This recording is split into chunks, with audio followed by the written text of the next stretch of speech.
그래요. 감사합니다. 오늘 하나님께서 주신 말씀은요, 우리가 7교회 시리즈를 지금 계속하고 있고, 앞으로도, 계속할 것입니다. 오늘은, 특별하게 라오디아 교회에 대해서 여러분과 나누고자 합니다. 하나님이 주신 메시지가 굉장히 많습니다.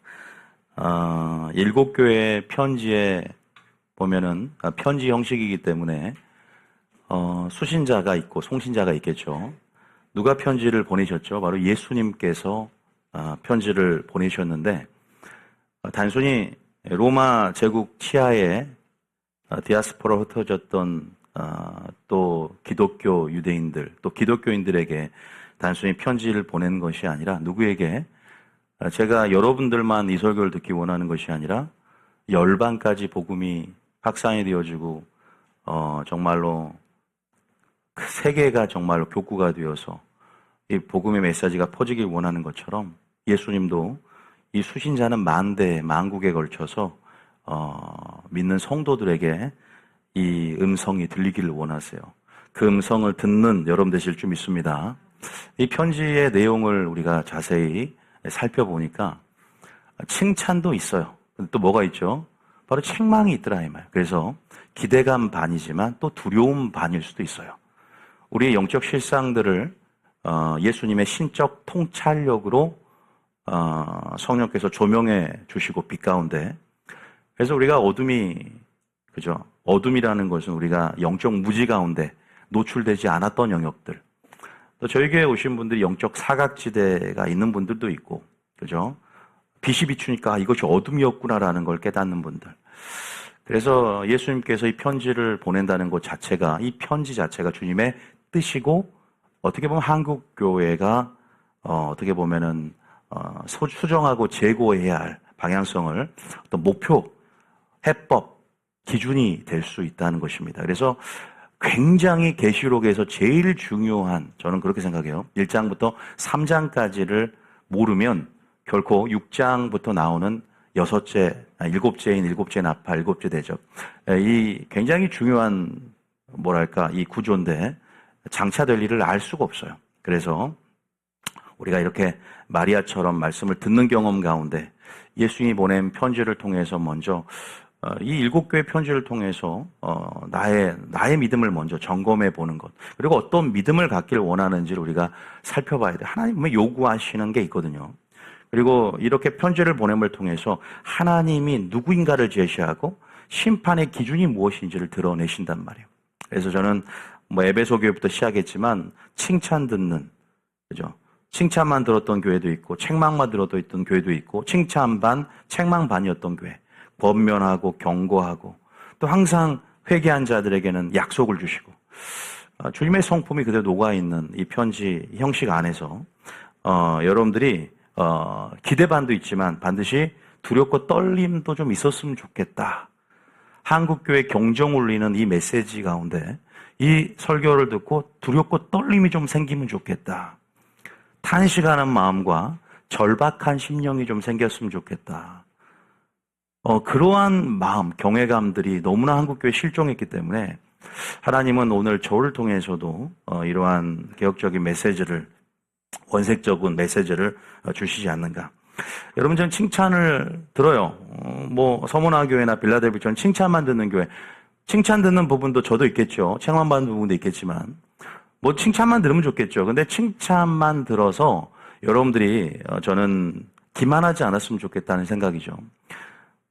제가 저번에도 말씀드렸지만 저도 예언 사역을 해보면 하나님께서 인격적이기 때문에 그 사람이 가지고 있는 죄악이나 흠을 그렇게 공개적으로 드러내지 않습니다. 어차피 너는 그것을 설교를 통해서 또 내가 깨달음을 줬기 때문에 굳이 예언 사역을 통해서 드러내지 않을 때가 많아요. 그런데 하나님이 드러내지 않았기 때문에 하나님이 묵인해 주셨고 간과하고 있구나, 이거 넘어가는구나, 이렇게 생각해서 기만하는 사람도 있을 수 있거든요. 여러분들이 기만이 아니라 칭찬 들었을 때는요, 그것을 발전과 성숙의 기회로 삼기를 축복합니다. 그래서 믿음의 진보를 나타내면서 계속 담대함과 확신을 가지고 그렇게 신앙의 태도를 긍정적으로 가지고 나가면 좋고요.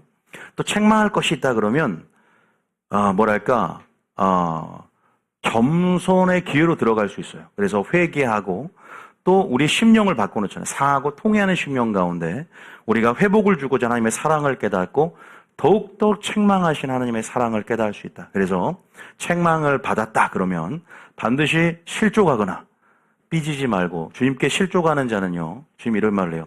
너희가 나로 인하여 실족하지 않는 자는 뭐가 있다? 복이 있다 그랬어요. 우리가 말씀 가운데 상처를 받을 수밖에 없거든요. 그래서 담임 목사님을 통해서 주시는 예수님 말씀에 상처를 받았다. 그럼 그 상처는요, 상한 심령이 되는 것이지, 상처로 인해서 내가 또 상처로 반응하여서 불신으로, 그러면 자기만 손해요. 솔직히 말씀드리면. 이것을 돌파하고 가난안 여인처럼. 그래서 이것들을 오히려 성령의 술대 위에 나를 내어드리고 온전하게 주님 앞에 머물 때, 튕겨져 나가지 않을 때 인내 가운데 승리하게 될 줄 믿습니다. 그래서 여러분들이 그런 부분에서 책망받을 부분과 칭찬받을 부분들을 잘 이렇게 우리가 실상들을 깨닫고 점검해 가야 된다. 보면은 7교회마다 처방전이 틀리고 진단도 다 틀립니다. 그죠? 여러분들이 에베소 교회부터 시작해서 서모나 빌라델비아까지 해서 라우디게아 마지막 교회까지 여러분들이 잘 들어야 됩니다. 자, 그런데 오늘 라우디게아 교회를 이제 본문을 아직 읽지도 않았는데 무슨 교회냐? 책망만 있었던 교회예요. 여러분들이 설교를 제게 들어봤겠지만 저는 설교가 동일하지 않는 것 같아요. 그래서 여러분들이 아마 새롭게 듣는 것처럼 아마 신선하지 않을까. 라우디게아 교회가 책망뿐이었어요.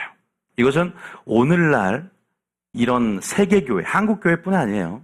세계교회를 신적 통찰력으로, 그죠? 우리의 불꽃 같은 눈으로 감찰하시는 하나님의 평가가 있는데 칭찬이 없다는 거예요. 정확한 믿음의 현주소가 아닌가. 적나라한 우리의 영적인 실상들을 그대로 노출시켰어요.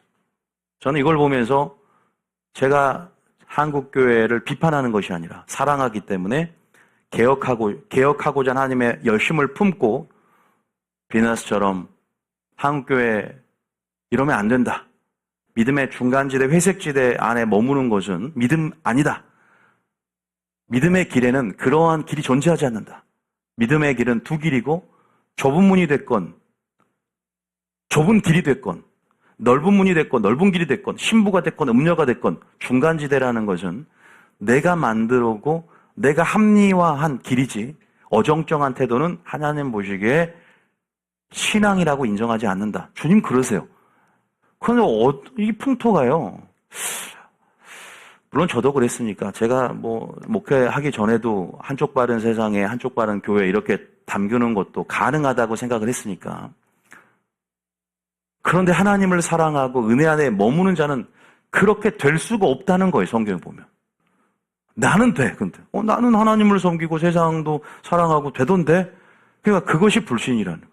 근데 우리는 물론 그러니까 자라나고 성숙되어지는 점진적인 우리의 신앙의 단계가 있기 때문에 그런 것들을 주님이 아장아장 걸을 때와 달릴 때와 포용을 하는 것이지, 또 그러한 우리 연약성들, 겉사람과 속사람의 싸움의 실존이 그죠? 항상 전쟁 중인 우리들의 그 신체적인 연약성, 그런 한계성들을 인생들을 아시기에 용납해 주시고 참아주고 기다리는 것이지, 우리가 이것을 당연히 육적인 관점으로 보면서 당연치사 여기면 안 된다는 거예요. 은혜 안에 머물고 맛보는 자는 반드시 성숙할 수밖에, 잘할 수밖에 없고 성경의 말대로 죄를 지을 수 없느니라. 은혜 안에 머무는 자는.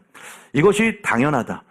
하나님의 은혜를 받은 자는 순종으로 나가는 것이 마치 당연한 반사작용처럼, 그죠?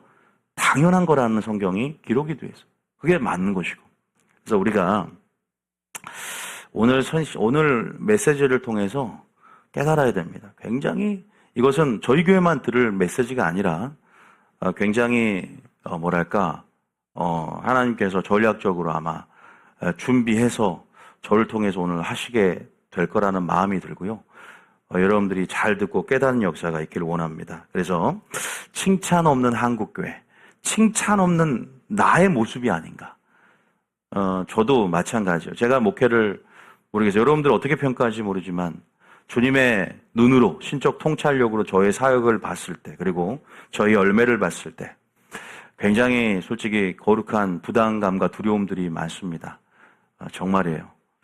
그래서 나는 심판대 앞에 그래서 그 담대함과 확신을 지금 결산하고 지금 취해 가고자 하거든요.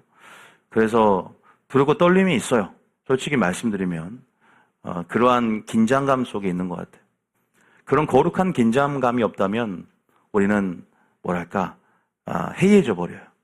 나태해져 버려요. 동기부여되지 않아요. 그래, 버림받을 수 있지. 실족할 수 있잖아. 그래서 버림받을 수 있고. 그래서 주님이 뭐라고 하냐면 선줄로 생각하거든 넘어질까 뭐라? 조심하라 그랬어요. 하나님께 붙어있는 자는 떨어질까 염려하라 그랬죠. 아니 성경에 나온 표현이잖아요. 버림받을까? 의의 도를 안 후에 그죠? 거룩한 명령을 저버리는 것이 차라리 하나님을 모르는 것이 낫다고 하는 거. 이런 표현들은요 하나님의 심경을 드러내고 있어요. 하나님의 속성을 드러내고 있는데 우리는 너무 하나님을 배우지 않고 그냥 통념적으로 받아들이는 사랑에 대한 인식 가운데 속고 있다는 거예요. 기만하고 있어요. 그 라우디가 그런 교인들이었어요. 라우디오 자체가 한국교회에 지금 해이해져 버리고 기만해져 버린 그러한 태도 가운데 주님이 심경을 그대로 드러내는 주님이 이런 표현을 써. 난 너를 보니까 구토가 나. 죄송합니다. 여러분들이 이걸 하나님 이런 표현을 썼다고? 여러분 주님의 심경을 구약부터 신약까지 우리가 보면 정말 주님이 인격적인 분이고 사랑의 하나님인데 이런 표현들은 내가 패스해야 되겠다. 안 읽은 사람 많아요. 주님이 불신자도 아니야. 불신자는 차라리 모르니까 가엾어. 아유 얘는 차라리 모르잖아. 율법도 받지 않았고 언약 백성도 아니고 성령도 없어. 그러니까 하나님을 알 만한 것이 없어. 그냥 불쌍해. 얘들 지옥 가는 게 너무 불쌍해. 나를 믿어야 되는데. 예수님을 믿어야 되는데. 근데 믿는 자들이 충분히 은혜를 줬어. 십자가도 하나님의 사랑을 드러냈고 충분한 은혜들을 지금도 주고 싶고 줬고 주고 있어. 그런데도 깨닫지 못해. 그러니까 주님이 뭐라고 하냐면 오늘 표현대로 토해버리고 싶다. 나 역겹고 구토가 나. 혐오스러워. 마치 죄덩어리를 보는 것처럼 성도들을 보고 있는 표현들. 여러분 제가 몇 편의 한국교회 유명한 설교자들 설교 들어보는데 설교를 잘하는 부분도 있어. 그런데 성도들에게 되게 헷갈리게 설교를 해요. 확실하게 구원받은 자도 버림받을 수 있다라고 하는 것이 아니라 교묘하니까 어느 수준에서는 교양 강좌 수준으로 기만하면서 그래도 구원은 받아놨잖아 라는 안정감 속에서 죄와 타협해버리는 거예요. 어느 정도는 도덕적으로 이끄는데 확실한 경계를 설정해 주지 않는다고. 그러지 않아요? 저는 그것 때문에 제가 큰일 날 뻔했잖아요. 낭떠러에 떨어질 뻔했어요. 정확하게 죄문 죄고 구원받은 사람 버림받을 수 있다라고 설정해주고 구원받는 수가 적다라고 얘기해줘야 되는데 과감하게 이거 교단 눈치 보는 거예요. 자기 생존의 위협을 받거든. 생계가 위태해지거든. 교단에서 나오면. 안 그런가요? 여러분들이 분명히 하셔야 돼. 성도들은 잘 몰라요. 어쩔 때는 순종하라고 했다가 어쩔 때는 믿음으로 천국 간다고 했다가 뭐야 구원론이 제대로 정립이 안 돼 있는 거예요. 제가 이것을 피부로 느꼈고 그러한 고충들을 많이 들어왔어요. 주님이 이러한 역겹다 토하고 이건 이 표현이 애매사이라는 원어를 써서 토하여 내치겠다는 표현을 쓴다. 어떤 성도들 중간지대에 있고 회색지대에 있고 이것도 아니고 저것도 아니고 어정쩡한 성도들.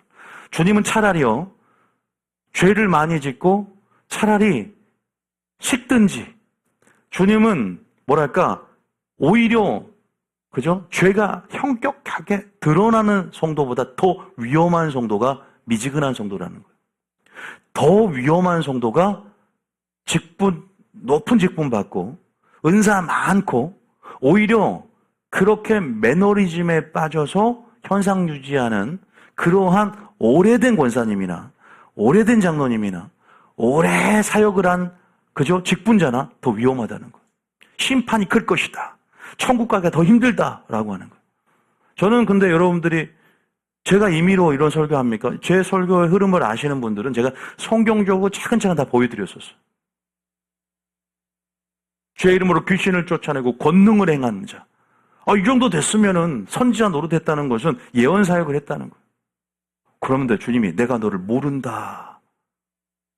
불법을 행하는 자다 떠나가라 그랬죠. 교회 안에서 불법을 행하고도 담대할 수 있나요? 사역을 하니까. 그러니까 그 불법을, 그 사역의 능력을 나의 온전한 신앙생활로 치환하는 삶이 얼마나 위험한 것인가. 여러분, 저는 라오디아 교회가 오늘로 끝나지 않는다고 생각합니다. 여러분들은 분명히 생각하죠. 목사님 설교 길게 하잖아요. 그게 아니라 이 설교의 스펙트럼과 이 설교 안에 주님이 지금 말하고 싶은, 성토하고 싶은 울음 섞인 메시지가 굉장히 깊습니다. 저는 단순히 이 설교를 어제 준비하고 그제 준비한 게 아니에요. 사역하기 초기, 사역하기 전부터 라오디게에 대한 계시들이 많이 왔었어요. 계속 종교 개혁적으로 설파해 왔었고요. 여러분들 어떻게 듣는지 모르지만 나의 믿음을 점검하고 나의 영적 실상을 정확한 기준으로 보면서 어둠을 드러내고 회개할 수 있다는 건 은혜인 줄 믿습니다. 회개할 수 있다는 건 은혜예요. 회개할 수 있다는, 회개가 주된 메시지가 되는 교회는 살아있는 교회. 회개가 있어야 거룩으로 이끌고 열매로 이끌지, 회개 없는 그러한 프로그램, 그러한 제자 훈련, 그러한 신학 포럼, 회개 없는 그러한 어떠한 행위도 그것은 종교행위지, 종교놀이지, 종교노름이지, 그것은 주님이 기뻐하지 않는다. 지금 하나님은 다 사랑한 자들아 뭐 하기를 원한다? 회개하기를 원하노라 그랬어요. 회개하려면 뭐가 있어야 되는지 아세요? 자기를 비출 수 있는 정확한 빛이 있어야 돼. 말씀에 기가린 세대에 빛이 있어야 됩니다. 여러분, 그 빛으로 우리 어둠을 드러내길 축복합니다.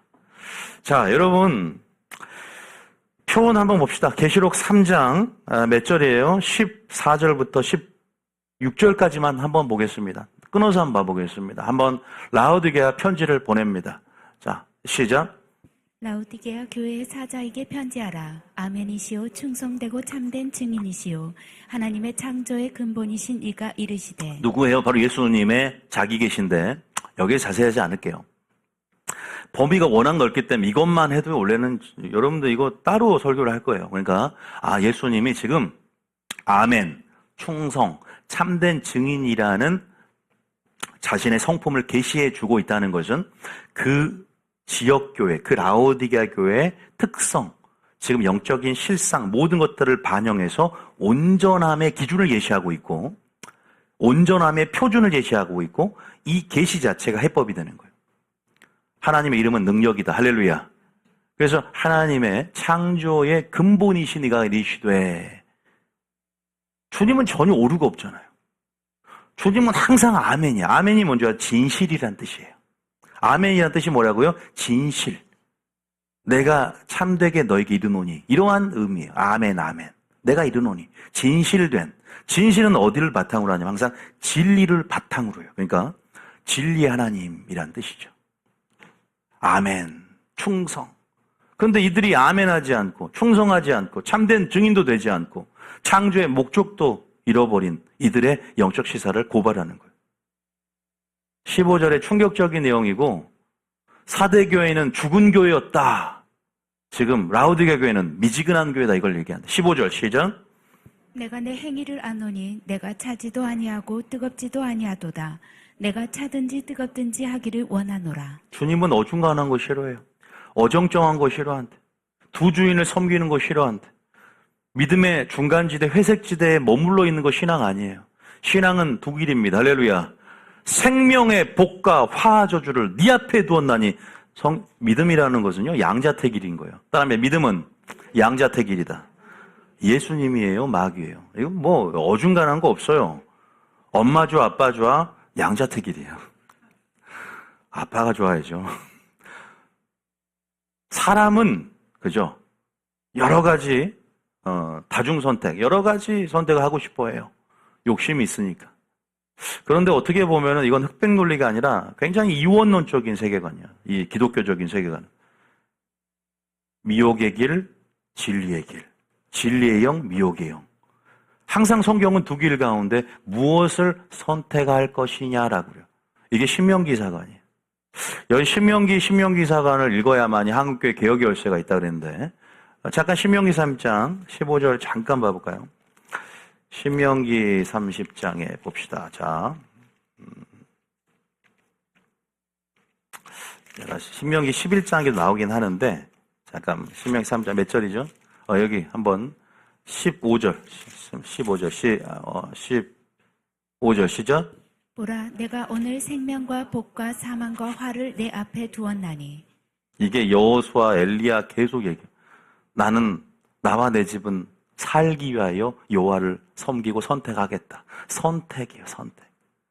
생명과 복과 사망과 화를 내 앞에 두었나니.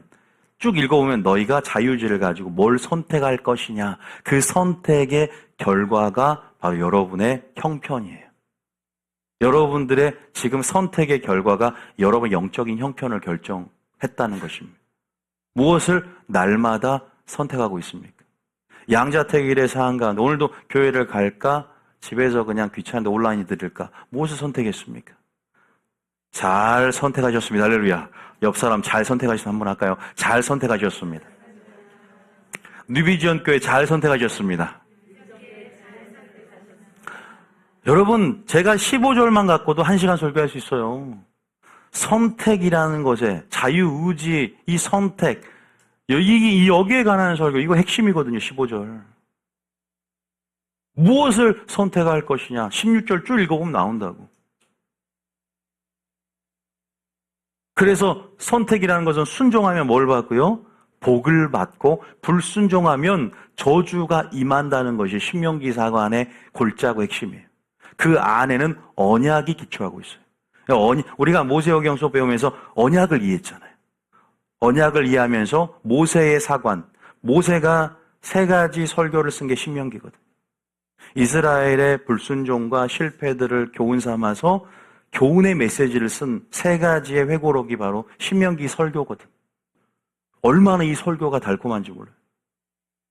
여러분, 그래서 1장부터 12장까지라도 꼭 신명기를 읽어봐야 돼요. 13장부터 율법이니까, 레위기율법을 재갱신해 쓴 거니까 꼭 읽어봐야 돼요. 3장 15절 읽어보셨죠? 자, 그런데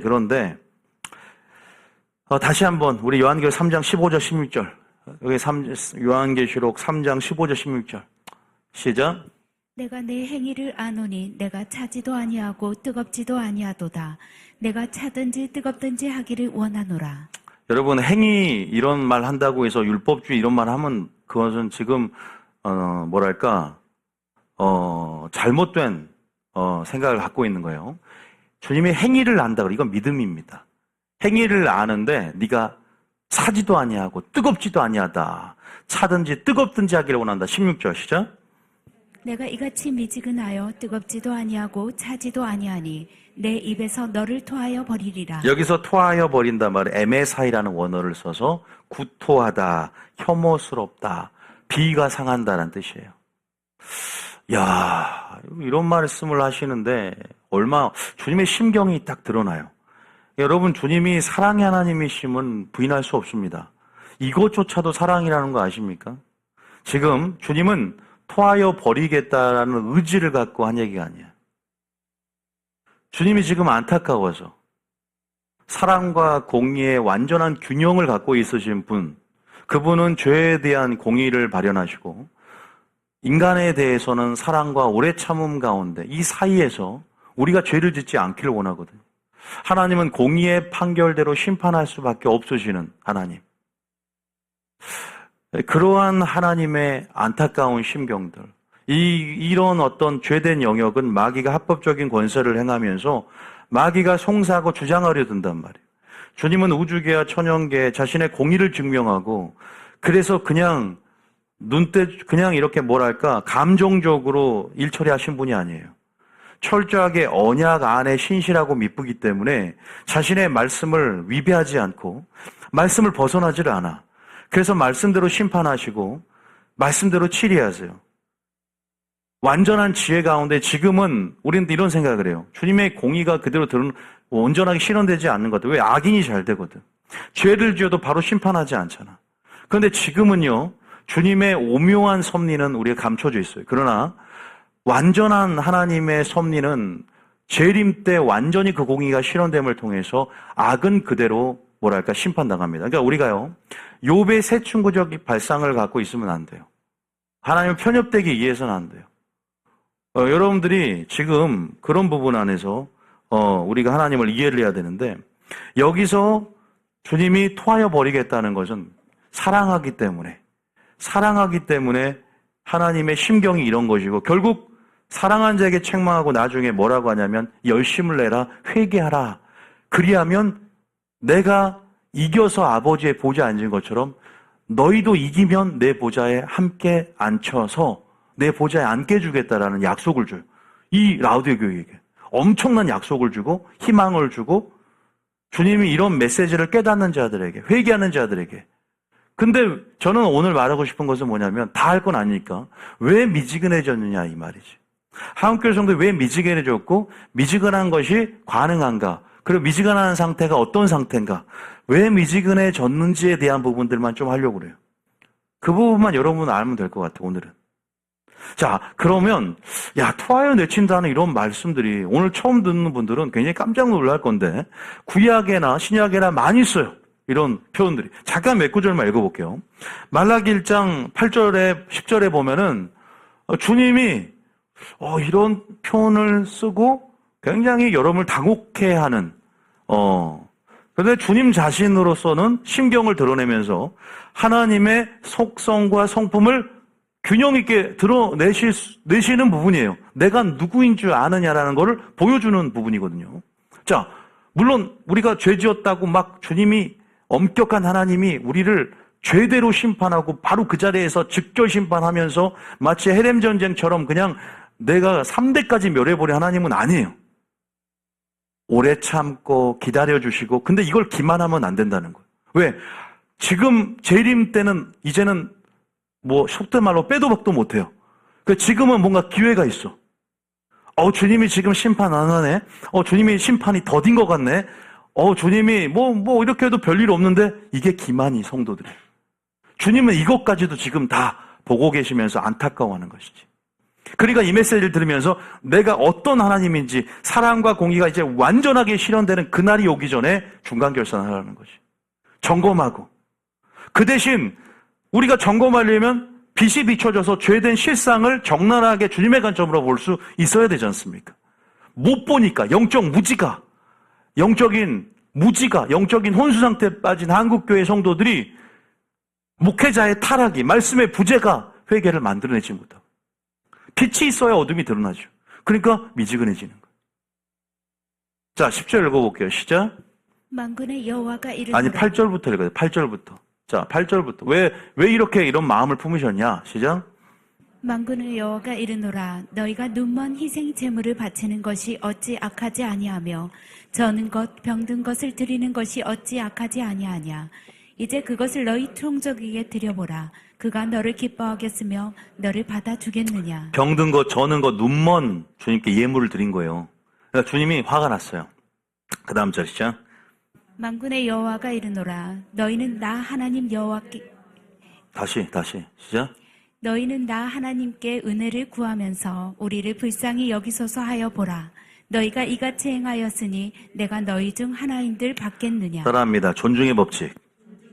성경에서 결코 잊어서는 안 되는 게 존중의 법칙이에요. 그리고 공의의 법칙입니다. 존중의 법칙. 네가 나를 존중하면 나도 너를 존중하고, 네가 나를 경멸히 여기면 나도 너를 멸시할 것이다. 네가 나를 시인하면 나도 너를 시인할 것이고, 네가 나를, 그죠? 그렇게 주님은 이 공의, 이 존중의 법칙, 뿌린 대로 거둔다는 이 공의의 법칙, 우리가 이것을 깨달아야 돼요. 신앙생활 할 때. 보세요. 주님이 네가 나한테 은혜를 주십시오. 주님 나를 불쌍히 여겨주세요. 웃기지 마. 지금 불신자가 아니에요. 왜? 평소에 나한테 하는 걸 보니까. 물론 여러분들 오해하지 말 거는, 우리가 한 것대로 주님은 그대로 갚으시는 분이 아니라 더 긍휼히 여기시고 사랑을 주시는 분이다. 아시지 않습니까? 보이지 않는 부분에서도 은혜를 주시면서 이미 이 죄로 말미암아 죽을 수밖에 없지만 주님은 여전히 기다려주시고, 그런데 이걸 기만하더라고, 한국교회는.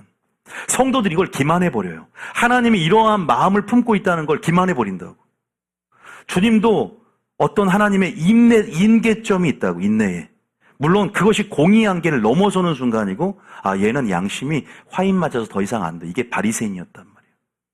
우리가 자칫 하나님의 사랑을 기만하고 은혜를 오해하게 되면, 그래서 은혜는 나의 삶을, 죄된 삶을 정당화하고, 그죠? 합리화하는 수단으로 사용할 것이 아니라, 은혜라는 것은 내가 죄를 이길 수 있는 능력임을 깨닫고 은혜를 바라보며 살기를 원하세요. 믿습니까?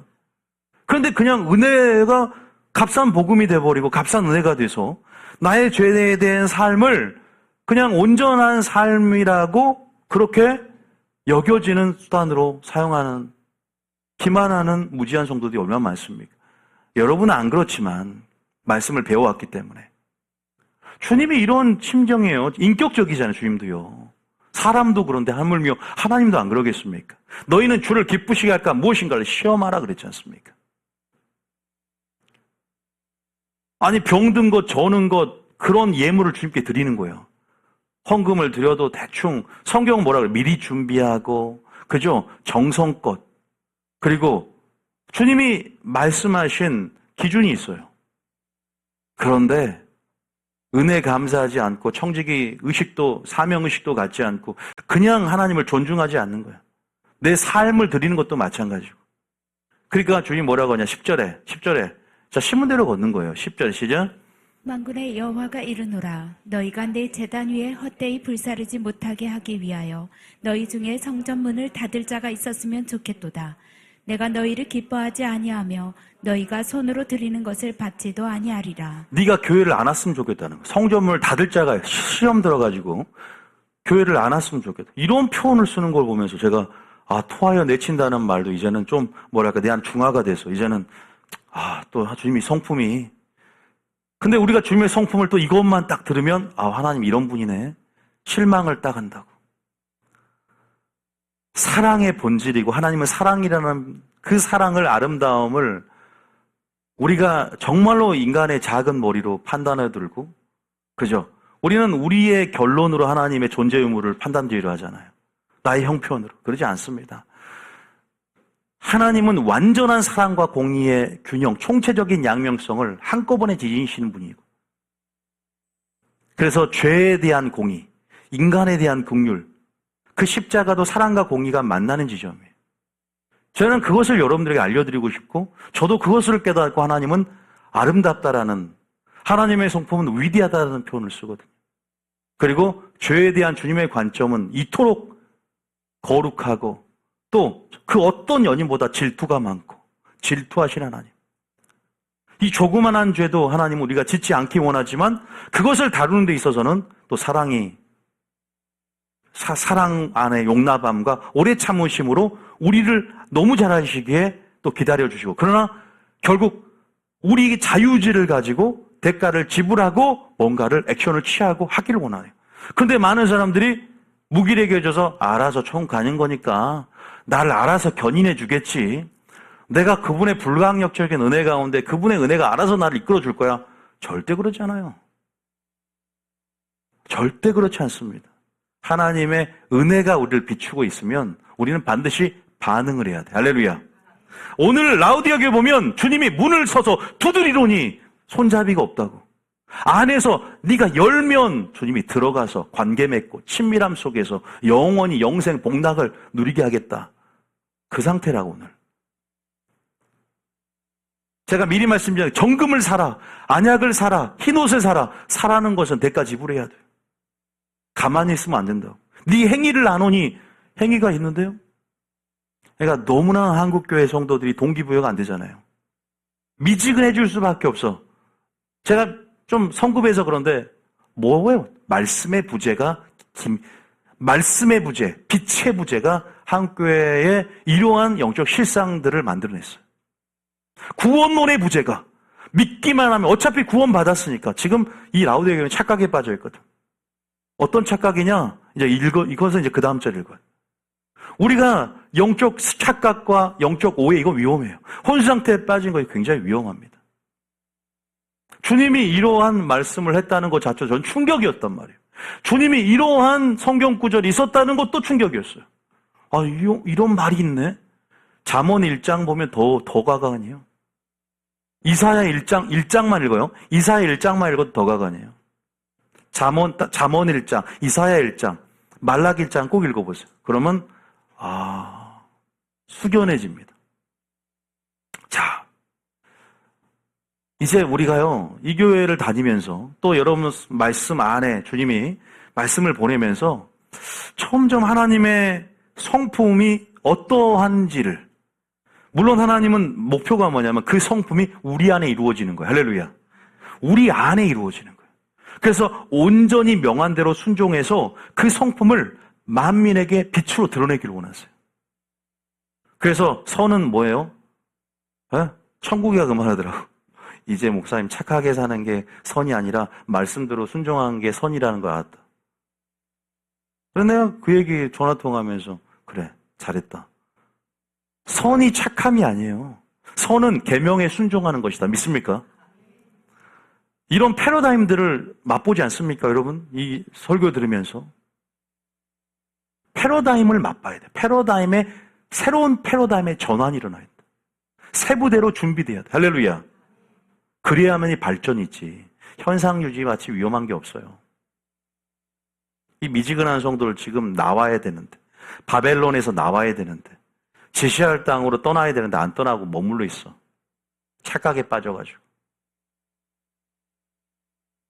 왜? 현상유지, 혈연과 지연이 엮여 있어서 그럼 그 교회를 떠나야죠. 안 그래요? 떠나야 되는데 못 떠나고 있다고. 현상유지. 직분이 있기 때문에 못 떠나는 거예요. 혈연과 지연을 얽혀 있으니까. 자기 영혼은 병 들어가고 자기 영혼의 동기, 그러니까 과간이. 근데 가장 문제는 목회자한테 있는 것이죠. 목회자가 소경되면요, 성도 전체 소경되는 건 한순간이에요.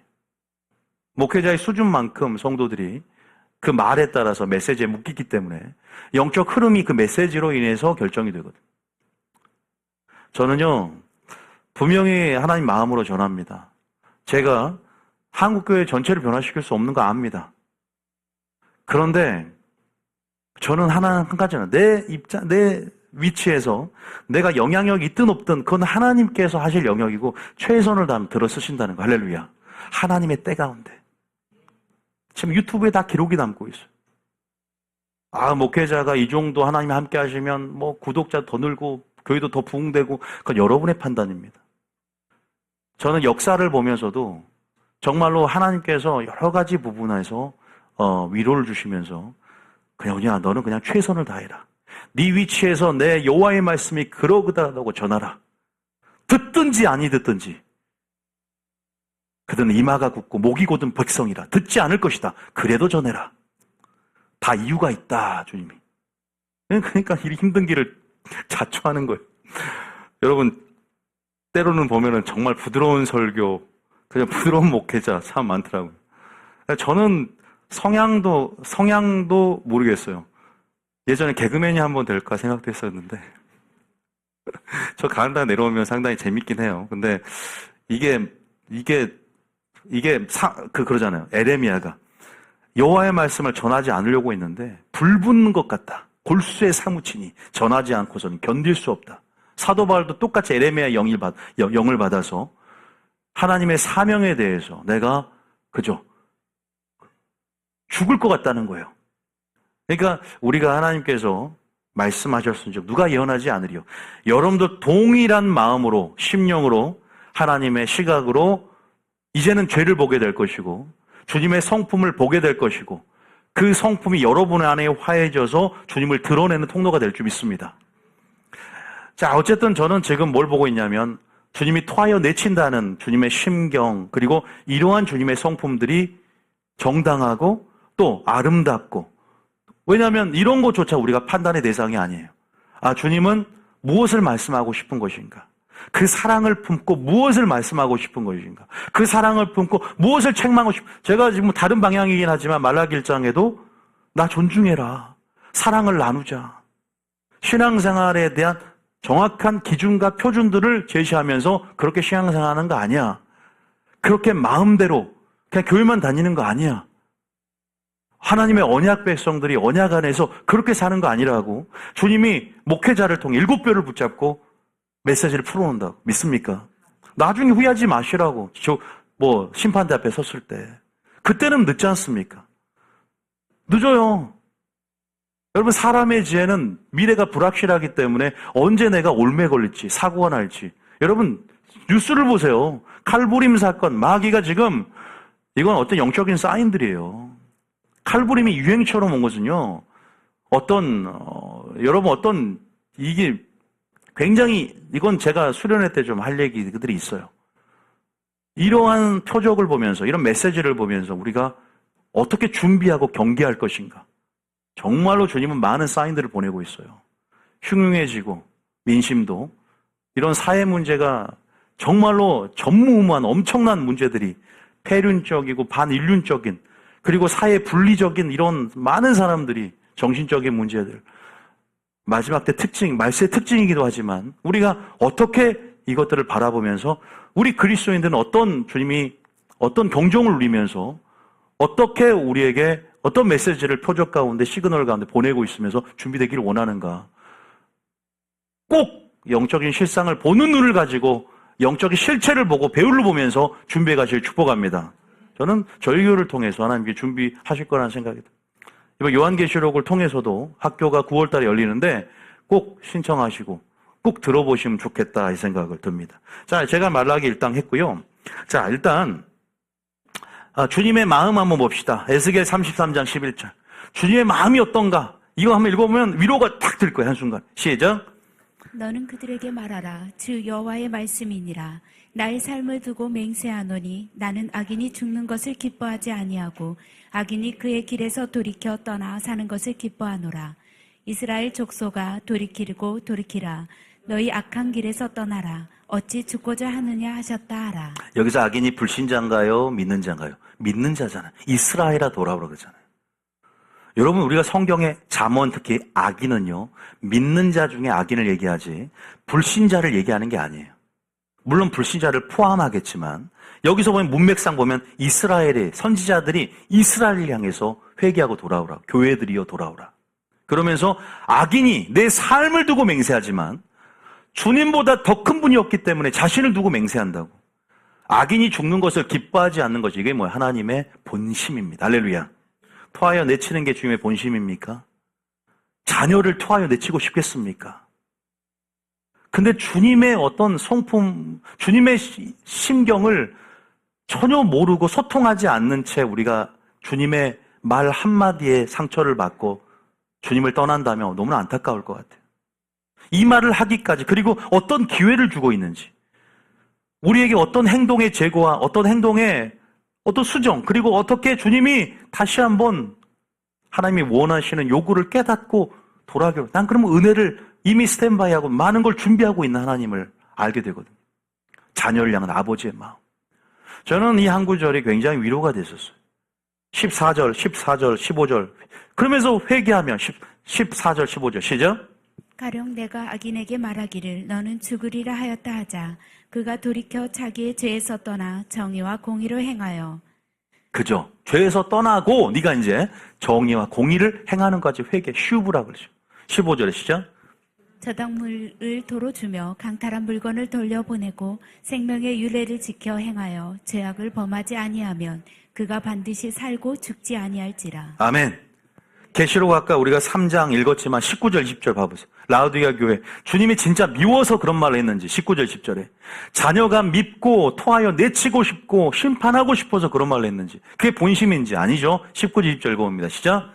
물은 내가 사랑하는 자를 책망하여 징계하노니 그러므로 내가 열심을 내라 회개하라. 자, 주님이 그러죠. 라우디의 교인들아 내가 너를 사랑하기 때문에 책망한다. 할렐루야. 사랑하니까 잘 되라고 너 빨리 돌이키라고 빨간불을 켜는 거예요. 노란불 경고하는 거예요. 경고. 그러므로 열심을 내래. 차든지 뜨겁든지 열심히 잃어버렸다는 거예요. 패션, 열정. 여기서 열심은요 그냥 내 열심이 아니라 하나님의 열심이에요. 하나님의 뜻과 하나 된 열심, 방향성과 열심이 하나 된 비느하스의 열심, 그 열정의 불, 첫사랑을 가지고 다시 한번 회개하라는 거예요. 그리고 20절에 읽어봅니다. 시작. 볼지어다 내가 문 밖에 서서 두드리노니 누구든지 내 음성을 듣고 문을 열면 내가 그에게로 들어가 그와 더불어 먹고 그는 나와 더불어 먹으리라. 우리가 초신자들 전도할 때 이런 구절 많이 쓰잖아요. 이거 잘못된 거예요. 우리가 가장 잘못된 게 두 구절이 있는데 욥기에 보면은 내가 미약하였으나 내 끝인 창달이라 이거 가게 이거 많이 붙여놓는데 문맥상 그건 아니에요. 문맥으로 따지면 이것도 문맥으로 불신자들 새가족 초청주의를 할 때 많이 했었어요. 저도 새가족 초청주의들을 많이 이렇게 했었는데 전교회에서 왜 여러분 안 합니까? 볼지어다 내가 문 밖에 서서 두드리노니 보여. 이게 지금 라오디게아 교회 미지근한 상태를 그대로 얘기해 주는 거죠. 문이라는 건 마음 문이고요. 문 밖에 서서 두드리고 있는 거예요. 근데 문고리가 없는 거예요. 문을 안에서 열어줘야 되는 거예요. 노킹을 우리가 알고 영적으로 뭐냐? 아까 그랬죠. 생복사를 네 앞에 두었나니 우리가 반응해야 돼. 이제 은혜 가운데 반응을 해야죠. 이제는 우리가 반응하지 않으면 결코 역사가 일어나지 않아. 하나님의 은혜와 우리의 반응이 기적을 만들어내듯이 구원을 만들어내듯이 물론 하나님의 주도적인 역사가 본질이긴 하지만 우리의 반응 그것이 요한의 이슬의 핵심이었거든요. 문 밖에서 두드리니 누구든지 내 음성을 듣고 문을 누가 엽니까? 거기에 빠졌어요. 내가 열매. 할렐루야. 근데 주님이 지금 내 심령 밖에 있는 것은 성령이 내 안에 지금 있는 상태가 아닌 거예요. 자, 보세요. 그와 더불어 먹고 그는 나와 더불어 먹으리라 이런 친밀한 교제, 이러한 연합 일치의 삶으로 이제는 하나님 안에 거하는 삶, 이걸 얘기하는 거예요. 이 상태, 우리 믿음 점검하지 않는 미지근한 상태, 이거를 고린도후서 13장 5절 어떻게 말하고 있냐? 고린도후서 13장 5절 봐보세요. 자, 이거 화면 봐보세요. 시작. 너희는 믿음 안에 있는가 너희 자신을 시험하고 너희 자신을 확증하라. 자, 어떻게 믿음 안에 있는가 점검하는 방법이 뭐예요? 예수님이 문 밖에 있는가 문 안에 있는가요? 자, 읽어봅니다. 시작. 예수 그리스도께서 너희 안에 계신 줄을 너희가 스스로 알지 못하느냐? 그렇지 않으면 너희는 버림받은 자니라. 여러분들이요, 만약에 회개하지 않고 주님을 계속 문 밖에 세워두잖아요. 그럼 예수님 비 맞아요. 제가 예전에 주님 어떤 환상을 보여주는데요. 제가 이제 죄를 져요. 죄를 짓고 있을 때 안방으로 들어가요. 어렸을 때. 주님이 안 따라 들어오더라고. 문 밖에서. 이 말씀을 몰랐을 때. 문 밖에 서서 계속 이렇게 약간 울고 있는 그 환상을 딱 보여주면서 그러니까 기다려주고 있는 거예요. 문을 열기를 원한다. 근데 그것은 물론 좀 틀리긴 한데 내가 죄된 부분에서 주님이 이렇게 내가 장면을 하나님 보여주고 진짜 회개한 장면이 하나 있었거든요. 여기서 보세요. 믿음 안에 있는가 너희 자신을 시험하고 확증하라. 예수 그리스도의 성령이 너희 안에 계신 줄을 알지 못하느냐. 우리가 성령이 떠나지 말게 하옵시고라는 말이죠. 우리가 주님 안에 거하는 삶이 영생이고요. 주님 안에 거하는 것이 믿음이잖아요. 그런데 물론 우리가 죄를 짓고 불순종할 수 있어요. 아주 심한 죄를 지을 수 있어요. 그런데 항상 회개라는 은총의 수단을 통해서 다시 진입을 하죠. 그리고 주님의 은혜 안에 더 깊이 친밀함의 존 CBA가 있다면 가장 깊은 곳으로 들어가서 산 꼭대기의 경험, 지성소의 경험 더 깊이 들어가는 것이죠. 물론 우리가 미지근해진다는 표현이 아니라 실족할 수도 있고 또 때로는 침체가 올 수도 있어요. 언제나 가능한 얘기입니다. 그런데 주님 오실 때가 기회예요. 내가 살아있을 때가 기회. 지속적으로 회개하지 않는다. 그래서 항상 회개할 수 있는 심령이 얼마나 귀한가 몰라요. 항상 절박하고 뭔가 영적 긴장감을 갖고 그렇게 우리가 두렵고 떨림 가운데 구원도 잃어버릴 수 있고 내가 주님의 임재 안에 멀어질 수 있다는 그러한 실존적인 가능성, 그러한 상황에서 내가 메마름을 경험해 봤다면, 그리고 주님의 심판을 이해한다면 우린 동기부여가 돼요. 사활을 걸고라도 그 친밀함을 들어가고자 할 것이고 그 사랑을 맛본 자는 그 사랑 안에 계속 거하려고 해요. 어쨌든 그런다고 성령이 다 우리를 떠나서 버리는 건 아니야. 그런데 지속적이 되고 주님의 공의의 한계와 임계점이 넘어가는 어떤 바리새인처럼 순간이 되고 양심에 화인 맞는다면 금성이 들리지 않을 때가 와요. 참 신기하죠. 므낫세처럼 55년 동안 그렇게 엄청난 전무후무한 죄를 지어도 회개하니까 주님이 용서해 주잖아. 오늘 회개하면 씻은 듯이 눈 녹듯이 없어지는 거예요. 할렐루야! 얼마나 자유해요. 얼마나 감사해요. 걱정하지 마세요. 오늘이 문제지. 그리스도께서 너희 안에 계신 줄을 너희가 스스로 알아야 돼. 성령 안에서. 우리가 어떻게 알아요? 스스로 성령 안에서 성령이 내가 그리스도가 그리스도 안에 그리스도가 내 안에 계신 것을 알게 하느니라. 그게 어디 나와요? 요한일서 4장 13절에 나온 얘기. 너희 안에 계신 줄 알지 못한 그럼 버리운 자다. 아도키모스를 써서 버립다. 그의 성령 우리에게 주심으로 우리가 그 안에 거하고 그가 우리 안에 거하는 줄 아느니라. 할렐루야. 미지근한 자의 상태가 어떤 상태다? 예수님께서 문 밖에 두드리는 상태라고. 내가 다 하는 거야, 교회를. 내 의로, 내 생각으로. 한번 깨달아 보세요. 주님만이 아시지 목회자가 그걸 다 알겠습니까? 영적인 실상들은 주님만 알아요. 오늘 정리해 봅니다. 미지근한 토하여 내친다. 이 표현들에 대해서 성전문을 닫을 자가 있었으면 좋겠다. 은혜를 구하여 보라. 내가 하나님들 너에게 은혜를 베풀겠느냐? 이러한 주님의 심경을 보자 이거죠. 주님을 인격적으로 모셔드립니까? 존중하십니까? 진짜 순수한 사람은요, 옷도 대충 입고 오잖아. 내가 대통령을 만난다 그러면 양복 입지 않겠습니까? 저 오늘 넥타이를 안 했지만. 여러분들 그렇게 하겠냐 이 말이에요. 하나님을 만나러 가는 데 있어서. 가장 최상의 것, 가장 최고의 것. 두렙돈 가부가 가장 내 생활비 전부를 드렸던 것처럼. 아니죠. 여러분, 주님이 무엇을 원하는지 인격적인 만남과 교제, 그 영원한 사귐을 원하신다. 할렐루야. 사귐을 원하는 거예요. 종교 놀이가 아니라 사귐을 원하는 거예요. 연인으로서의 즐거움을 회복하기를 원해요. 할렐루야. 여러분, 성령이 떠나지 않게 하십시오. 할렐루야. 그 임계점이 넘어가지 않도록 여러분, 하나님도 어쩔 수 없이 주님은 떠나지 않아. 그런데 여러분이 죄로 인해 죄를 선택하고 공의 가운데 주님과 멀어지며 죄의 합법적인 자신을 내어드리는 거예요. 죄에게 자신을 내어드려. 죄의 종이 되면서 스스로가 양자 택일 가운데 선택한다니까요. 무엇을 선택할 것이냐? 주님이 묻고 계신다. 그래, 미지근한 상태가 바로 주님이 문 밖에 서 있는 상태라는 것을 알았어, 오늘. 그리고 믿음 점검하는 것이 주님이 우리 안에 계신 것을 스스로 알아야 된다는 거. 여러분, 저는 여러분이 성령 안에서 담대함과 확신이 있길 축복합니다. 그 담대함과 확신이 반드시 구원받는 데 있어야 돼. 그래서 구원의 확신은 반드시 필요한 거예요. 구원에 있어서 담대함이 있어야 돼. 그걸 열매로 증거하는 것이고 나의 삶이 나의 믿음이 되고 나의 믿음이 삶이 되어서 그냥 영으로 알게 돼요. 직관적으로.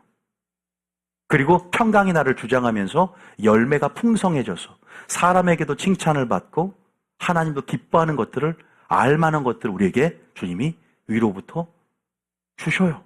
알게 하셔요. 두려움이 몰아진다고. 사랑 가운데 두려움이 떠나간다고. 할렐루야. 두려움이 떠나가실 줄 믿습니다. 온전한 사랑이 두려움을 내어줄 줄 믿습니다. 이런 얘기를 하고자 하는 거예요. 자, 다시 계시록 3장. 자, 봐보세요. 계시록 3장 아까 몇 절? 15절. 자, 계시록 3장 15절. 다시 읽습니다. 시작. 내가 내 행위를 아노니 내가 차지도 아니하고 뜨겁지도 아니하도다. 내가 차든지 뜨겁든지 하기를 원하노라. 그 다음 절에. 내가 이같이 미지근하여 뜨겁지도 아니하고 차지도 아니하니 내 입에서 너를 토하여 버리리라. 그 다음 절에. 보세요. 17절에 보는데 근데 얘들이 왜 이러냐 보니까 이렇게 지금 착각에 빠져 있어. 착각에 빠져. 17절 시작. 내가 말하기를 나는 부자라 부요하여 부족한 것이 없다 하나. 여기까지. 나는 부자라 부요하여 부족한 것이 없대요. 와. 근데 왜냐면요, 이 라오디가 교회가요, 상업도시예요. 굉장히 경제적인 부를 많이 축적했고, 굉장히 경제적으로 윤택한 도시야. 굉장히 부자, 금융업이 발달했어요. 그리고 양모산업이 발달했고, 안과대학과 이런 굉장히 뭐랄까, 부족함 없는 삶을 누리는 교회예요.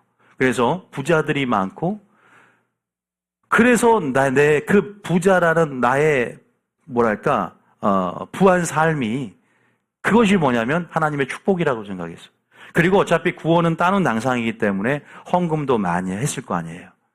그러면서 구원의 안정감 속에서 기만하면서 나는 믿음의 부요함. 근데 주님 뭐라고 평가를 딱 하냐? 너 믿음이 없어. 가난해. 그리고 영적으로 완전히 벌거벗어 있어. 수치가 드러나고 소경이야. 너 영적 소경이야. 이 세 가지를 딱 말해요. 한국교회의 실상 아닌가요? 주님의 평가. 근데요, 부자라. 근데 우리가 한 가지 말씀드리고 싶은 것은, 여러분, 우리가 부와 번영은요, 하나님의 축복, 반은 맞고 반은 틀려요. 여러분, 부자가 됐다, 번영한다, 이것은 신명기에 보면 언약적인 이해에서는 축복이에요. 근데 그래서 많은 사람이 착각을 해요. 바리새인도요, 부자였어요. 부가 많은 것이 하나님이 지금 축복을 받고 있다라고 생각해요. 그러면 여러분, 정말 우리가 형통의 개념은요, 물질이 많이 축적하고, 그죠? 경제적으로 뭐랄까, 부가 많은 것이 축복이 아니에요. 그게 축복과 형통의 정의가 아니라, 왜? 요셉은 보세요. 요셉은 어때요? 감옥에, 그죠? 들어가고, 요셉은 종으로 팔려도 뭐라고요? 하나님이 형통하다는 그 개념을 써요. 요셉의 삶과는. 왜 그랬어요? 하나님이 함께 하시니까. 믿습니까? 형통의 개념은 하나님이 함께 하는 거예요. 하나님 없는 하나님이 없이 장사가 잘 된다? 기도하지 않고도 장사가 잘 되고, 하나님 없이 뭔가 유기되거나 잘못될 수 있어요. 긍휼을 베풀 수도 있지만, 다시 말해서 정말 우리가 여기서 착각하고 있는 이들은 어떤 욥의 새 친구적인 발상이야. 무슨 말이냐? 욥의 새 친구들이 욥이 고난을 당하니까 너 이것은 저주의 결과고, 아니 죄의 결과고, 인과응보에 대한 심은 대로 거두는 것에 대한 결과를 누리고 있다. 맞는 말이 틀린 말이에요. 맞는 말이긴 해요. 왜? 하나님은 인과응보 사상이 있어요. 그런데 하나님의 공의와 사랑을 편협된 이해로 그냥 이거를, 왜냐하면 우리가 하나님의 공의라는 것이 악인이 지금 죄대로 심판받지 않고 형통할 수도 있잖아요. 그죠? 악인이 잘 되고 교만한 자가 창성할 수 있어. 하나님의 공의와 사랑은 언제 완벽하게 실현된다 그랬죠? 재림 때 실현된다고. 지금은 하나님의 오묘한 섭리 안에서 주님의 오래 참은 긍휼들, 그리고 하나님의 죄에 대한 심판, 이것들이 하나님의 주권 가운데 한 채 오차 없이 실현되고 있어요. 근데 욥의 새 친구식 논리로 한다면 욥의 새 친구는 욥보다 죄가 더 적을까요, 많을까요? 더 많겠죠. 그러면 그만큼 더 질병에 걸려야 되는데 욥의 새 친구들은 안 걸렸거든, 질병에. 그잖아요. 욥보다 자기들이 죄가 없나요? 욥의 새 친구들은 죄가 없을까요? 그렇게 비판만 하고 있는 거야. 이게 욥의 새 친구적 발상이야. 한국교회가 비판적이 되면요, 욥의 새 친구적 발상에 대해서 말씀을 좀 한다고 계속 비판적이 되는 거야. 무슨 말이냐면, 야, 내가 이제 언약적인 이해로 부자니까 하나님의 축복을 받고 있다는 거예요. 내가 교회 헌금을 많이 했으니까 단순히 영적 실상 가운데 소경이고 눈멀고, 그죠? 소경이고 옷을 벌거벗고 있어. 흰 옷이 없어. 그리고 정금을 사지 않고 가난해, 영적으로. 가난하다는 표현이 믿음이 하나도 없다는 얘기야. 완전 파산이라는 단어를 써서 없어. 그런데도 나는 부자라. 믿음의 부요함, 나의 물질적인 부요함이 믿음의 부요함과 같다는 공식으로 살고 있는 거예요. 이러한 무엇을 말하고 있냐면 바로 오해하고 있고 착각하고 있고 빛이 없으므로 어둠 안에서 기만하고 있는 거예요. 이것을 깨트려주고 빛을 비춰줘야 돼. 근데 주님이 너무 사랑하니까 그대로 냅둬요, 처방전을 줍니까? 주님은 진정한 의원입니다. 여기에 관한 처방전을 사라고 주님은 친절하게, 야, 너 믿음이 없으니까 정금 같은 믿음을 사고, 눈이 머니까, 그죠? 안약을 사서 바르고, 옷이 없으니까 흰 옷을 사서 입어라고. 그렇게 되면 이기는 자가 될 것이다. 열심을 내고 회개하여서 예수님 자신에게서 이것을 공급받으면 너는 살 거야. 할렐루야. 그러니까 가만히 회개만 해서도 안 돼. 열심을 내는 어떠한 대가지불의 삶의, 제자의 삶의 방식을 이해하면서 그 처방전을, 여러분도 여기 왜 왔어요? 처방전 들으러 오신 거예요. 할렐루야. 여러분 빛으로 여러분의 어둠을 조명하고 영적 사각지대가 없이 마귀가 틈을 보지 않고 유린하지 않도록 여러분을 공격하고 숨은 괴계로 유혹하고 미혹하지 않도록 말씀에 전신갑주로 무장하기 위해서 왔다는 사실을 믿으시기 축복합니다. 그 처방전 받으러 왔는데 감기약을 받아야 되는데 무좀약, 제가 얘기했잖아. 무좀약 받고 다른 유튜브 채널 들어가가지고 이상한 약을 받아서 이거 좋은 약이다. 아니 거기에 맞는 처방전을 하나님이 주시려고 의도대로 다 계획대로 하나님이 하고 있는데 수순을 밟고 있는데 앞서가면 안 돼요. 주님보다 앞서가지도 말고 뒤처지도 말고 동행하가는 거예요. 제가 이것의 비밀을 적은 일에 충성해라. 항상 제가 여기 수없이 말해왔어요. 자, 어쨌든 제가 말씀드리고 싶은 것은 여러분 아까 부자라. 물질적인 부요함과 믿음의 부요함이 결코 같지 않았어요. 자, 좀 정리하고 제가 마칠 텐데 여러분들이 영적 긴장감을 갖기를 축복합니다. 여러분 물론 제가 2부 때는 이제 흰옷과 정금과 안약에 대한 이런 하나님의 처방전에 대해서 자세히 설교하고 또 2부로 나가겠지만 오늘은 미진해진다는 것. 미진해진다는 게 뭐였죠? 바로 영적 긴장감을 뭐 하는 것이요? 잃어버리는 것. 영적 긴장감을 가지지 않는 상태. 영적인 매너리즘에 빠진 상태인 것이죠. 매너리즘에 빠진 상태라는 것이죠. 제가 예전에 구피를 키웠던 이 사건을 여러분들 말씀드렸어요. 구피를 2마리를 암컷, 수컷을 2마리를 사서 100마리까지도 불어나더라고요.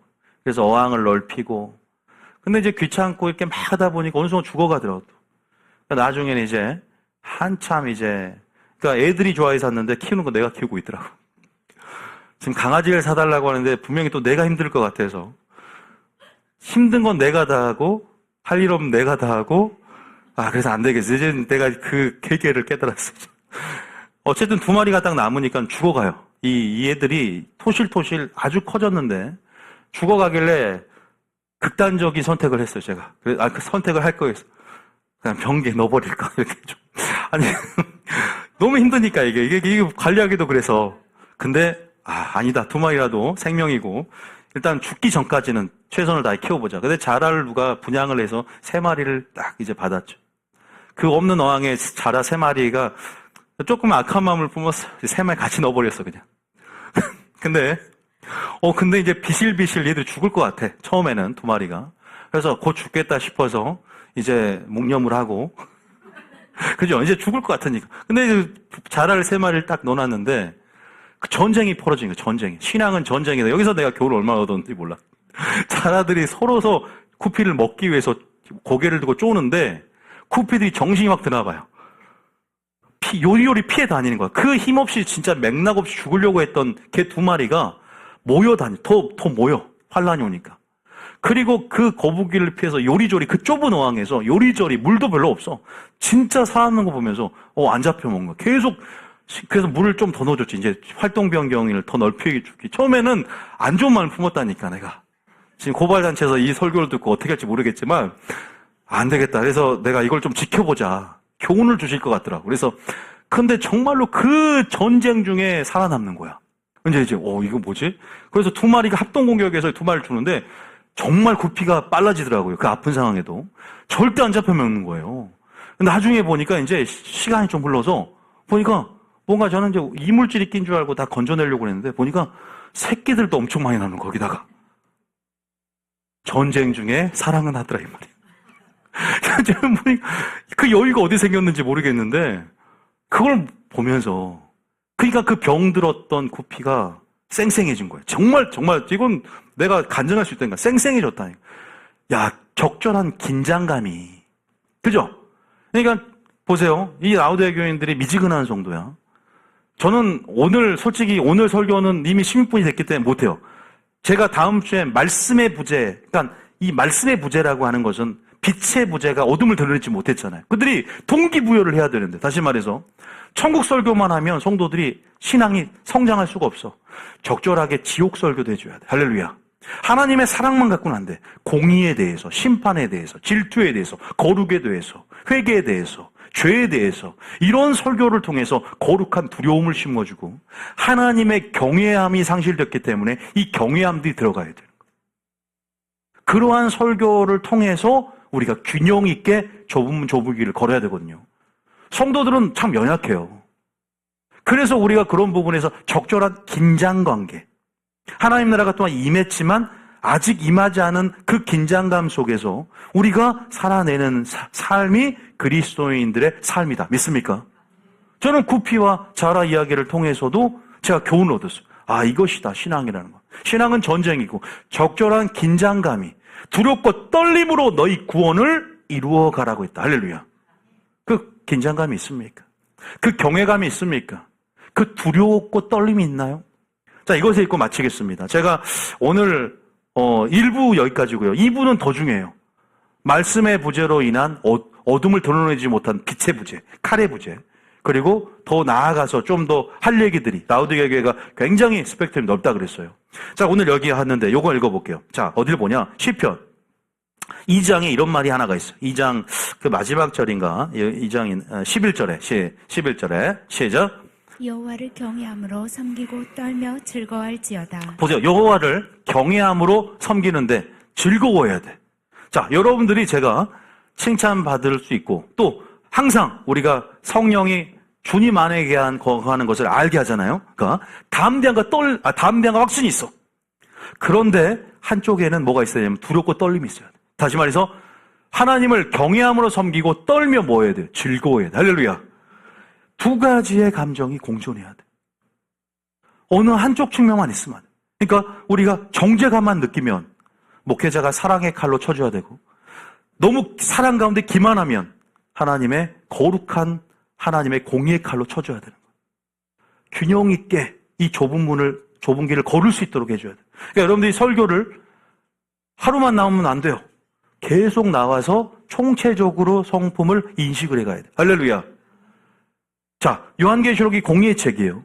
아가서는 사랑의 책이에요. 요한계시록의 공의가 믿는 자의 위로도 되지만 또 아가서의 그 사랑을 통해서 하나님의 사랑이 무엇인지를 보여주고, 그러니까 어느 한 책만 있어서는 안 되는 거예요. 로마서만 있으면 안 돼요. 야고보서, 행함을 강조하는 야고보서도 균형을 맞춰야 돼요. 그러니까 잘못된 것이 뭐냐면 극단적으로 한쪽으로 치우치는 편협된 외골수적인 사고방식. 극단적으로 이해하면 종말론도 극단적으로 이해하게 되는 거예요. 여러분이 그런 부분에서 우리가 온전한 이해를 한다는 것이 얼마나 중요한가에 대해서 꼭 알아가야 된다. 여기서 이 구절이 떨며 즐거워하는 감정, 떨며 섬기는 것, 떨며 즐거워할 수 있나요? 그럼 주님은 그런 분이세요. 할렐루야. 저 한 구절 너무 마지막 이건데요. 신명기 5장 24절부터 29절까지 읽고 하나님께서 지금 라우디아 교인들에게 이러한 감정, 이러한 신앙이 회복되기를 원하는 마음을 보여줍니다. 자, 제가 뭐의 부재다 따르면 말씀의 부재, 빛의 부재, 그리고 더 나아가 환난의 부재. 환난이 없으니까 이들이 기만하고 말씀이 없으니까 기만하면서 살고 미지근해진 거예요. 제가 이유는 말씀드렸고 자세한 건 말씀 안 드렸어요. 그런데 정말로 무슨 말씀이냐? 제가 구원론의 회복. 다시 한번 말씀드리지만 시급해요. 구원론 회복이 시급하고 정확한 하나님의 말씀의 기준의 회복이 시급해. 그런데 여기서 분명히 드러내고 있어. 주님이 어떠한 이들이 기만하지 말고 이러한 감정이 들었으면 좋겠다라는 것들 말하고 있어. 24절입니다. 시작. 말하되 우리 하나님 여호와께서 그의 영광과 위엄을 우리에게 보이시며. 뭘 보였어? 다음에 영광과 위엄. 여러분 지금 뭐냐면 호렙산 꼭대기에서 십계명을 하나님께서 주고 계시는 장면이에요. 지금 주님의 말씀을 줄 때는 우리는 그 불꽃 가운데 영광과 위엄 가운데 말씀을 드려야 될 줄 믿습니다. 기만해서는 안 돼. 우리에게 보였다. 그 가운데 나오는 음성을 들었대. 하나님과 사람이 말씀하시되 그 모세가 생존하는 것을 우리가 보았다는 거예요. 그러면서 쭉 봅시다. 25절입니다. 시작. 이제 우리가 죽을 까닭이 무엇이니? 두려움이 생길 거 아니야. 우리가 그 말씀을 이제 들었고 하나님을 보았으니 영광 가운데 이제는 죽을 까닭이 뭐냐 두려움이 생기는 거예요. 시작.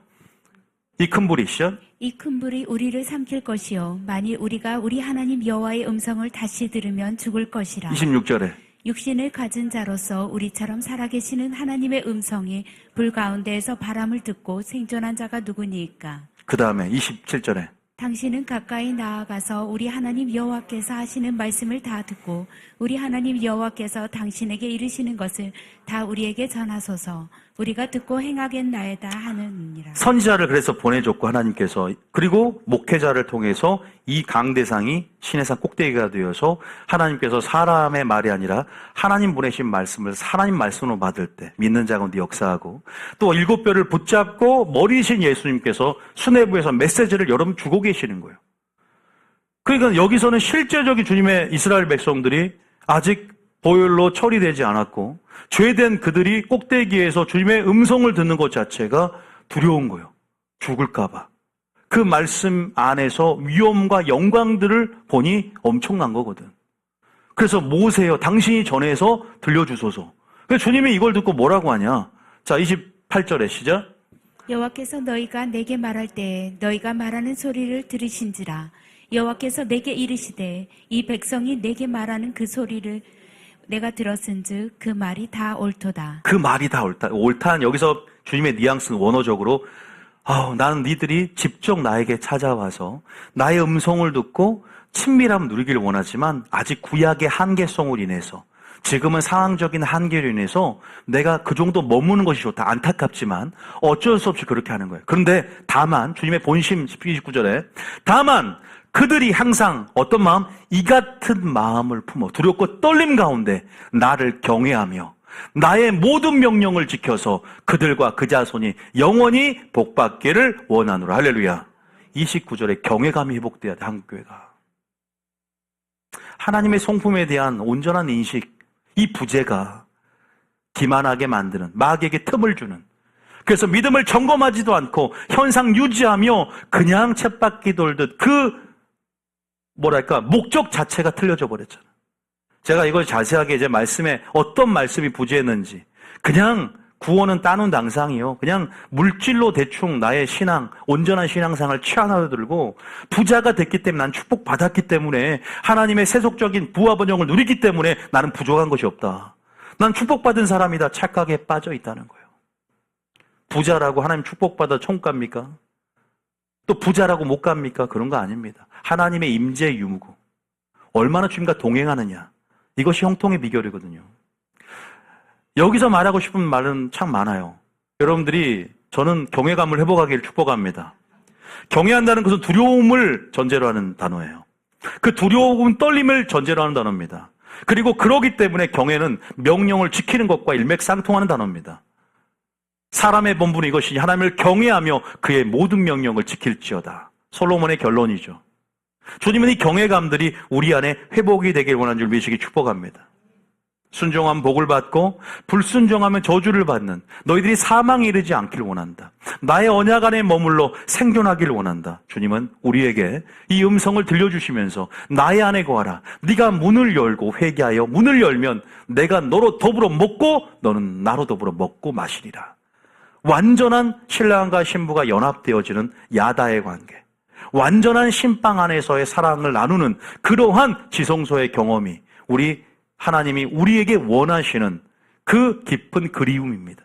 아담을 만들어내시고 그 깊은 그리움 가운데 동산을 거닐며 교제하셨던 그 친밀함의 교제, 인격적인 만남을 지금도 원하시면서 지금도 내가 너에게 베풀어진 은혜를 영적으로 자각하고 믿음으로 반응하며 대가를 지불하며 나오는 자들을 찾고 계신다는 거죠. 제자들에게 너희가 나를 따르려거든 대가를 지불해야 된다는 걸 말씀하시면서 좁은 길로 걸으라고 말씀하시면서 마귀가 너희를 방해하고 끝까지 전쟁이지만 주님 오실 때까지 선한 싸움을 싸우고 믿음을 지키며 승리하기를 원하고 끝까지 이기는 자가 되어 그 약속과 유업을 받기를 원한다라고 말씀하십니다. 할렐루야. 미지근해질 수 있어요. 침체올 수 있습니다. 미온적인 신앙 태도로 지금 나갔다면 오늘 깨달음이 은혜인 줄 믿습니다. 깨달았다면 반응하십시오. 죽으면 꿈틀거리지도 않습니다. 조금이라도 꿈틀거린다면 희망이 있어요. 기사회생하시고 여러분들 주님의 은혜가 여러분들을 다시 한번 일깨웠다면 우리가 지금 문을 열기 원하시고 아니요 더 큰 근본적으로 이제 다음 시간에 하겠지만 빛을 쬐야 됩니다. 말씀을 드려야 합니다. 계속 신앙적으로 동기부여되며 나를 자각시킬 수 있고 계속적으로 동기부여할 수 있는 말씀 가운데 그죠?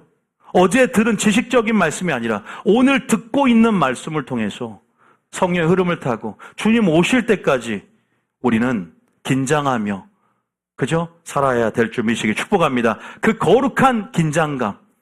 거룩한 긴장감으로 우리는 끝까지 전쟁에 승리하며 주님 오실 때까지 달려가는 저와 여러분이 되실 줄 믿습니다. 오늘 1부는 여기까지 하겠습니다. 찬양 들어주십시오.